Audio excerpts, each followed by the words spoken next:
ડીસાના શમશેરપુરામાં રબારી સમાજનું મહાસંમેલન, વાવ, થરાદ, પાટણ, બનાસકાંઠા, રાજસ્થાનના રબારી સમાજનું સંમેલન।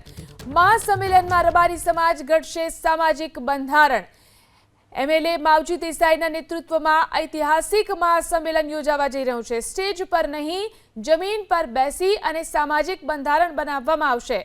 પાર્કિંગ સ્થળથી સભા સ્થળ સુધી પહોંચવા મિની બસની વ્યવસ્થા કરવામાં આવી છે। મહાસંમેલન સ્થળ પર આરોગ્ય કેમ્પની પણ વ્યવસ્થા કરવામાં આવી છે। ડીસાના શમશેરપુરા ખાતે રબારી સમાજનું બંધારણ ઘડાઈ રહ્યું છે। મારી સાથે રબારી સમાજની મહિલાઓ છે, સીધી વાત કરીશું મહિલાઓ સાથે। મહિલાઓ માટે આ બંધારણમાં શું હશે? મહિલાઓ માટે આ બંધારણમાં જે કુરિવાજો છે તેને નાબૂદ કરી અને સમાજને અને બાળકોના ઉજ્જવળ ભવિષ્ય માટે નવી પેઢી કંડારવા માટેનો એક અમૂલ્ય અવસર હશે રબારી સમાજ માટે અને અમારા મહિલાઓ માટે પણ આજે એક સોનાનો સૂરજ ઉગ્યો છે। અમારા ભાઈઓએ જે બીડું ઉપાડ્યું છે એને સાર્થક કરવા માટે અમે કટિબદ્ધ છીએ, સુદૃઢ છીએ। આ બંધારણથી કેટલો ફાયદો થશે?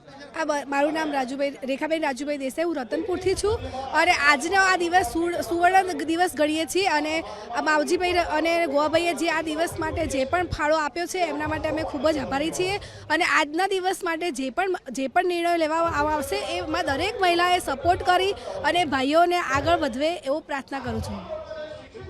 ત્રણેય જિલ્લાના રબારી સમાજના લોકો અહીં પહોંચ્યા છે। ખાસ કરીને મહિલાઓ માટે એવા કયા ફાયદાઓ થશે આ બંધારણથી જે ખરેખર મહિલાઓ માટે ફાયદાકારક? મહિલાઓ માટે જે આ વડીલોએ નિર્ણયો કર્યા છે અને આજે જે બંધારણ ઘડાવા જઈ રહ્યું છે એ અમારા સમાજ માટે ભગવદ્ ગીતા સમાન છે અને એનાથી મહિલાઓના બાળકો શિક્ષણ તરફ આગળ વધશે, જેનાથી ભવિષ્યમાં એમનું મહિલાઓનું ભવિષ્ય સુધરશે અને શિક્ષણ તરફ ખર્ચા કરશે તો બાળકો આવનારી પેઢીમાં સારી રીતે જીવન જીવી શકશે। અને કુરિવાજોને આજે તિલાંજલિ આપવાની છે, જે વર્ષોથી ચાલી આવતા કુરિવાજો છે જેના પાછળ પૈસા સખત બરબાદ થતા હતા। સામાજિક મરણ પ્રસંગ હોય, સામાજિક લગ્ન પ્રસંગ હોય, બીજા નાના મોટા પ્રસંગોમાં ખોટા ખર્ચા થતા હતા, એ ટાળી અને સમાજ શિક્ષણ તરફ આગળ વધવા માટે આજ કટિબદ્ધ છે। બાળ લગ્નો થતા હતા પહેલા, કસુંબા પ્રથા હોય, પછી અફીણ પ્રથા હોય, એને તિલાંજલિ આપવામાં આવશે। કેવું લાગશે? આ બધા કુરિવાજો દૂર થાય છે ને તો મહિલાઓ માટે તો ખૂબ જ જરૂરી છે।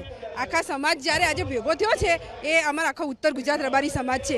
વાવ, થરાદ, પાટણ, પાલનપુર, ડીસાઓળ બધા સમાજો ભેગા થઈ અને આ બધા કુરિવાજોને તિલાંજલિ આપવાની છે અને આજે જ્યારે આ સમાજ અહીંયાથી બહાર નીકળે ને ત્યારે આ બધા કુરિવાજો અહીંયા દફનાવીને જવું જોઈએ એવું આ મહિલાઓમાં ખુશી છે। અમારા સમાજની મહિલાઓ એટલે જોડે કે અડધું રોવામાં ને અડધું દોવામાં એ કહેવત પડી ગઈ છે। એટલે કોઈનું મરણ થાય તો 4-5 વખત તો રોવા જવું પડે અને હોજે અહીં તો ઢોર દોવાના, એટલે પતી ગયું। અડધું રોવામાં દોવામાં એ કહેવત આજે હોય મૂકવી છે।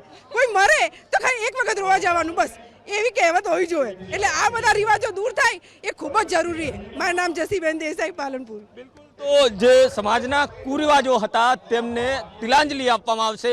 મહિલાઓ પણ આ બંધારણમાં ઉમટી પડી છે। મહત્વની વાત છે કે મહિલાઓની માંગ છે કે જે ખોટા ખર્ચાઓ થતા હતા તેના ઉપર તિલાંજલિ આપવી જોઈએ। વસંત તિરગર, એબીપી અસ્મિતા, બનાસકાંઠા।